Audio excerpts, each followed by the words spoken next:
எத்தனை பேரு? 12,000 மாணவர் பரிசு எழுதல. என்ன காரணம்? அவன் பூரா போதைக்கு அடிமையாயிட்டான். அவன் சாக்லேட் சாப்பிடுவான். சாக்லேட் கிடைக்காது, அது சாக்லேட் கிடையாது, அது இல்ல போதை, அது போதை. அவன் அம்மா சாக்லேட் திங்க பையன் திக்கிறான் இருப்பான், ஆனா சாக்லேட் சாப்பிட்டு அவன் தள்ளாடிட்டு இருக்கான். அதனால பெற்ற தாயே அது 1 மணிக்கு அம்மா படிக்க சொல்றான்னு சொல்லிட்டு அம்மைக்கையில போட்டு சாவடிச்சிட்டான். நீங்க பேப்பர்ல பாத்திருப்பீங்க. பெற்ற தாயே கொலை பண்ண நிலைமையை உருவாக்கியது இந்த திமுக ஆட்சி, ஸ்டாலின். ஆகவே நீங்க சிந்திக்கணும்.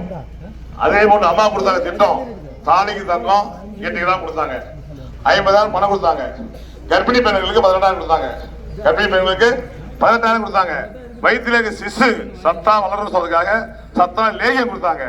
அதன் பிறகு மருத்துவமனை பிறக்கிற குழந்தைகளுக்கு மாமா வீட்டு சீதனம் வருவதற்கு முன்பாக அம்மா வீட்டு சீதனம் சோப்புல இருந்து, ஷாம்புல இருந்து, நகவீட்டில இருந்து, கிளிகளில இருந்து, கொசுவால இருந்து கொடுத்து அழகு பார்த்த ஒரே தலைவி இந்தியாவிலே தமிழ்நாட்டின் முதலமைச்சர் அம்மா அவர்கள். அம்மாவுக்கு பிறகு அவருடைய நடப்பாளர்கள். அதன்